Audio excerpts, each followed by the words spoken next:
മുത്തച്ഛ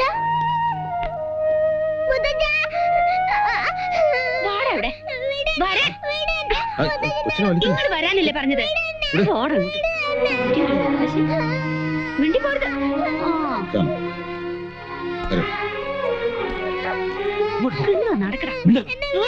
ഉണ്ണിക്കുട്ടന്റെ മൊഴി നമുക്കൊരു വലിയ അടിയായി പോയി. 10 വയസ്സിന് താഴെയല്ലേ ഉള്ളൂ. It's A strong evidence. ഒരു ജപ്തി വരെ പ്രതീക്ഷിക്കാം. ഓ, ഇത് പറയാനാണോ തന്നെ ഞങ്ങൾ വക്കാലത്തെ? എന്നോട് ചൂടായിട്ടെന്താ കാര്യം? കുട്ടി സത്യം പറഞ്ഞാൽ എനിക്ക് എന്ത് ചെയ്യാൻ കഴിയും? ഇനിയിപ്പോ എന്താ സാർ ചെയ്യുക?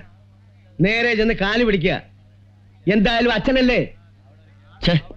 ഇനി ചെന്ന് അച്ഛന്റെ കാല് പിടിക്കാന്നൊക്കെ പറഞ്ഞ നിങ്ങൾക്ക് തോന്നുന്നുണ്ടോ അച്ഛൻ കോംപ്രമൈസിന് സമ്മതിക്കുമെന്ന്? അച്ഛനെ പറഞ്ഞ് സമ്മതിപ്പിക്കാൻ പറ്റിയ ഒരാളേ ഉള്ളൂ.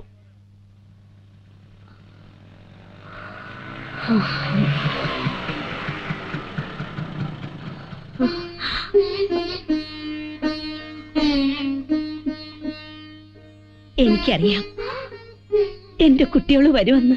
ഓഹോ, അപ്പൊ വരുത്താൻ വേണ്ടിയായി ചതിയൊക്കെ ചെയ്തതല്ലേ? ചതിയോ? ഞങ്ങളെ കോടതി കയറ്റി വിസ്തരിച്ചപ്പോ അച്ഛനും അമ്മയ്ക്ക് സന്തോഷമായല്ലോ അല്ലേ? ഇനി ഞങ്ങൾ തെരുവിലേക്കും കൂടി ഇറങ്ങിയ തൃപ്തിയാകും. എന്തൊക്കെയാ ഈ പറയണേ? എനിക്കൊന്നും മനസ്സിലാവണില്ല. ആഹാ, അപ്പൊ അമ്മ ഇതൊന്നും അറിഞ്ഞില്ലേ? ദേ, ഞാൻ അപ്പോഴേ പറഞ്ഞില്ലേ അമ്മ ഇതൊന്നും അറിഞ്ഞിട്ടുണ്ടാവില്ല എന്ന്. ഞങ്ങൾക്കെതിരെ അച്ഛൻ കേസ് കൊടുത്തിരിക്കുക. അതിനും വേണ്ടി എന്ത് തെറ്റാ ഞങ്ങൾ ചെയ്തത്? ഉണ്ണിക്കുട്ടനെ വരെ അച്ഛൻ കോടതി കയറ്റി വിസ്തരിച്ചു. ഈശ്വരനാണേ, ഇതൊന്നും അമ്മ അറിഞ്ഞതല്ല മക്കളെ. ഇനിയിപ്പോ എന്താ ചെയ്യാ? അമ്മ അച്ഛനോട് പറയണം. കോടതി നിന്ന് ജപ്തി വല്ലതും വന്ന പിന്നെ ഞങ്ങൾ ജീവിച്ചിരുന്നിട്ട് കാര്യമില്ല. അമ്മ പറഞ്ഞ അച്ഛൻ കേൾക്കും. മക്കൾ തെരുവി തെണ്ടി കിടക്കുന്നത് കാണാൻ അമ്മയ്ക്ക് ഇഷ്ടമാണോ? മക്കളകത്തേക്ക് വാ, അച്ഛൻ വരട്ടെ, നമുക്ക് ഒരുമിച്ച് പറയാം. വേണ്ടമ്മേ, അകത്തേക്ക് ഞങ്ങളില്ല. വീട് അതിക്രമിച്ച് കയറിയെന്ന് പറഞ്ഞ് അച്ഛൻ അതിന് വേറെ കേസ് കൊടുക്കും. ഞങ്ങൾ അമ്മയെ കാണാൻ വന്നതാ. അമ്മ പറഞ്ഞാ മതി. പറയില്ലേ? പറയാം, ഒക്കെ പറയാം. നിങ്ങൾക്ക് വേണ്ടിയല്ലാതെ വേറെ ആർക്ക് വേണ്ടി അമ്മയ്ക്ക് പറയാനുള്ളത്? എന്നാ പിന്നെ ഞങ്ങൾ നിൽക്കുന്നില്ല. ഇനിയിപ്പോ അച്ഛൻ വന്നാ ചിലപ്പോ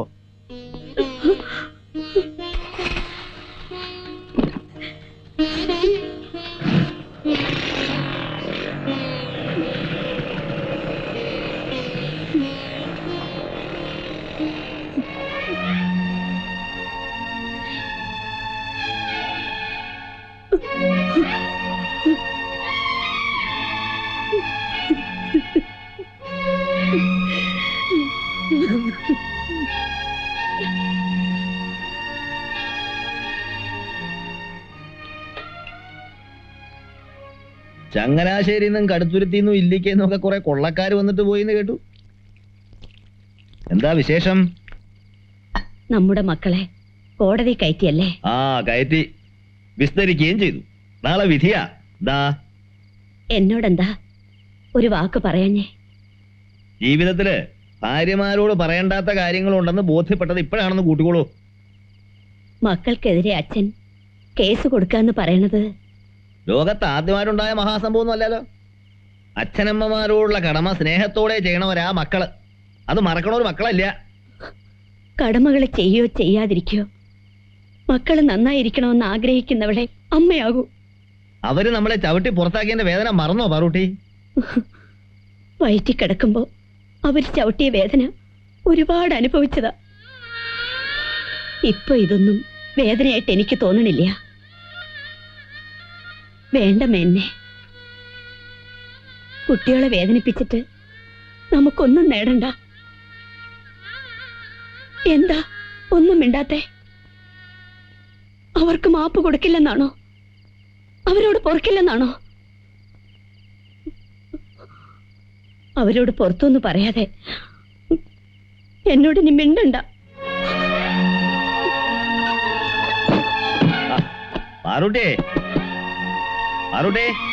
വേണ്ട, എന്നോടൊന്നും പറയണ്ട. എന്റെ കുട്ടികളോട് പൊറുക്കാതെ എന്നെ ഇനി കാണണ്ട. എന്നോടൊന്നും പറയും വേണ്ട.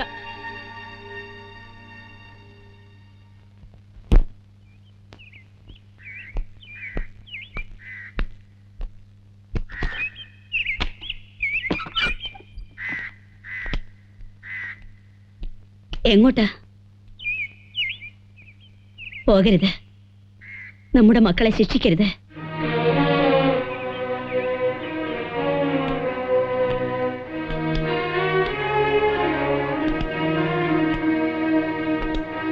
പൊയ്ക്കോളൂ. പൊയ്ക്കോളൂ. പക്ഷെ എന്റെ മക്കളെ തെരുവിലിറക്കാനാണ് ഭാവമെങ്കിൽ തിരിച്ചു വരുമ്പോ ഞാനുണ്ടാവില്ല.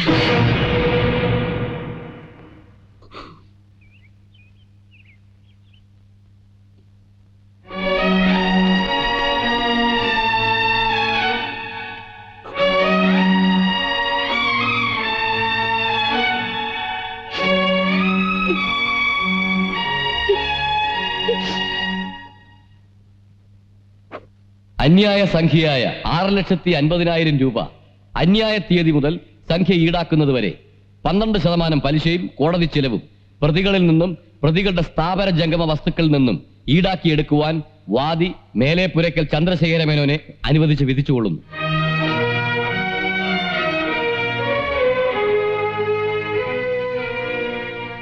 ബഹുമാനപ്പെട്ട കോടതിയോട് എനിക്കൊരു അപേക്ഷയുണ്ട്. എന്റെ സങ്കടം കേട്ട് അനുകൂലമായൊരു വിധി തന്നതിന് നന്ദി.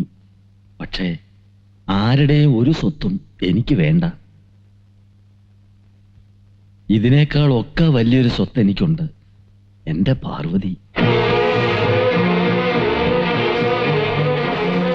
മക്കളുടെ സ്വത്തുക്കൾ തിരിച്ചു വാങ്ങരുതെന്ന് അവൾ എന്നോട് വാദിച്ചു.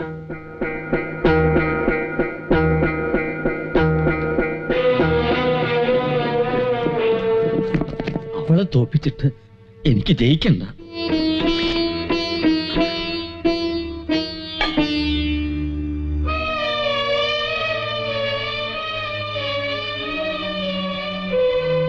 മക്കളെ തോൽപ്പിച്ചിട്ട് തിരിച്ചു എന്നാ അയാളെ കാണില്ല എന്നാ പറഞ്ഞിരിക്കണേ. എന്റെ പാർവതി ഇല്ല അച്ഛാ, പിന്നെ ഞാനില്ല.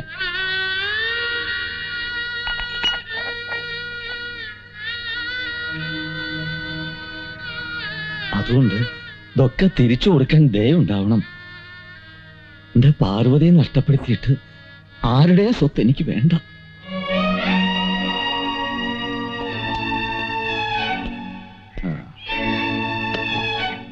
പാർവതിയെ, പാർവതി,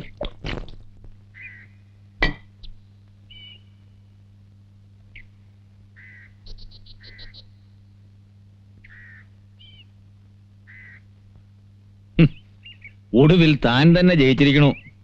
മേനോൻ ഇപ്പോഴും തോറ്റു. താൻ വാദിച്ചില്ലേ മക്കളെ തോൽപ്പിച്ചിട്ട് ഒന്നും വേണ്ടെന്ന്? വേണ്ട, ഒക്കെ അവർക്ക് തിരിച്ചു കൊടുത്തു. അവരുടെ ഒരു സ്വത്തും നമുക്കിനി വേണ്ട. എന്റെ ഏറ്റവും വലിയ സ്വത്ത് താനല്ലേടൂ. തനിക്ക് വേണ്ട പിന്നെ എന്തിനാ എനിക്ക്? ഒക്കെ തിരിച്ചു കൊടുത്തു. സന്തോഷമായില്ലേ? എന്തേലും ഒന്നും മിണ്ടടൂ. ഇനി നമുക്കിടയില് ഇങ്ങനെ കൊട്ടിയടച്ചൊരു വാതിൽ വേണോ? വേണ്ട, തുറക്ക്. അറുട്ടേ, തുറക്ക്. എന്നാലും എന്നോട് മിണ്ടില്ല എന്ന് പറയാൻ തനിക്ക് എങ്ങനെ നാവ് പൊങ്ങിന്നാ ഞാൻ വിചാരിക്കണേ. ആ, തുറക്ക്. പാറുട്ടേ, ഒന്ന് തുറക്കാൻ. പാറുട്ടേ, തുറക്കടോ. പാറുട്ടേ, എന്താ ഇത്? പാറുട്ടേ, പാറുട്ടേ, പാറുട്ടി തുറക്കാൻ. പാറുട്ടേ, പാറുട്ടേ, പാറുട്ടേ, പാറുട്ടേ, തുറക്കാൻ. വാതിൽ തുറക്കാൻ. പാറുട്ടേ, പാറുട്ടേ, പാറുട്ടേ, പാറുട്ടേ, പാറുട്ടേ.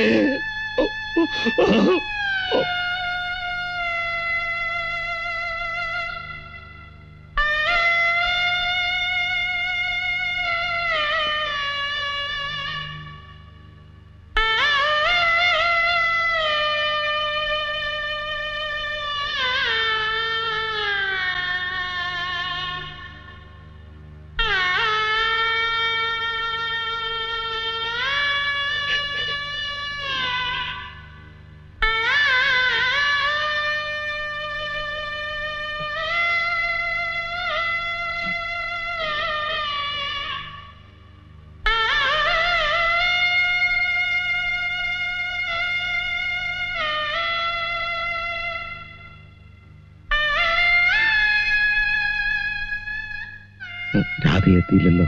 ഇല്ല, എത്തിയിട്ടില്ല. പോലീസ് ഫോർമാലിറ്റീസ് കഴിഞ്ഞ സ്ഥിതിക്ക് ഇനി എന്താ വേണ്ടേ?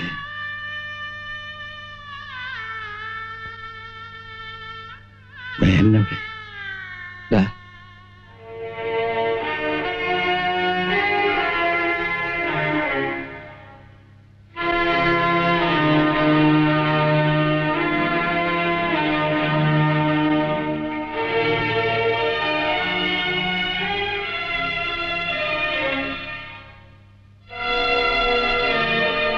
എന്റെ പാർവതി ഭാഗ്യവതിയാ.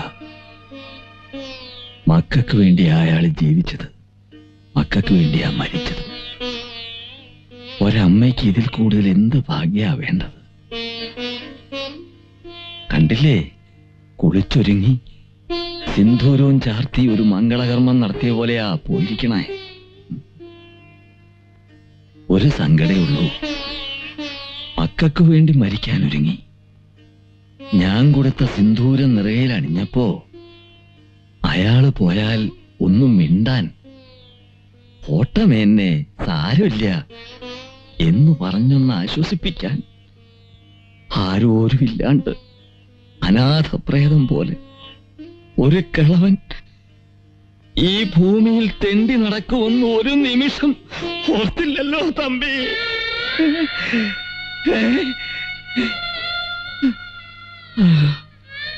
രാധിക എത്തിയിട്ടില്ല. എന്താ വേണ്ടേ?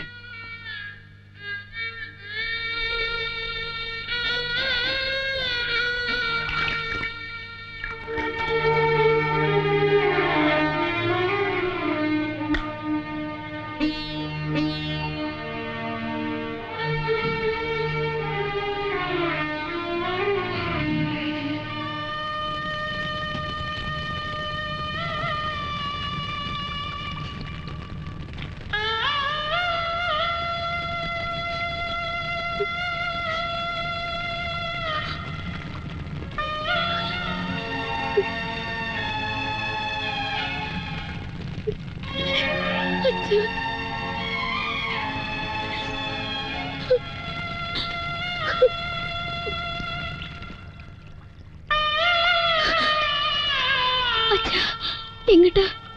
ഒരു വഴിപാടൂടെ ബാക്കിയുണ്ട്, ആ കടം കൂടി വീട്ടണം. എന്നിട്ട് നമുക്ക് ഒരുമിച്ച് പോവാം. വേണ്ട, ഞാൻ ഒറ്റയ്ക്ക് പോയിക്കോളാം. ആർക്കും അച്ഛനൊരു ബാധ്യതയാവില്ല. നിങ്ങളെല്ലാരും സന്തോഷമായിട്ടിരിക്കണം, എന്നാലേ അമ്മയുടെ ആത്മാവിന് ശാന്തി കിട്ടൂ. ഈ ഭൂമിയുടെ ഏതെങ്കിലും ഒരു കോണിൽ അച്ഛനുണ്ടാവും. മോളെ, പ്രാർത്ഥിക്കാം എല്ലാവർക്കും വേണ്ടി.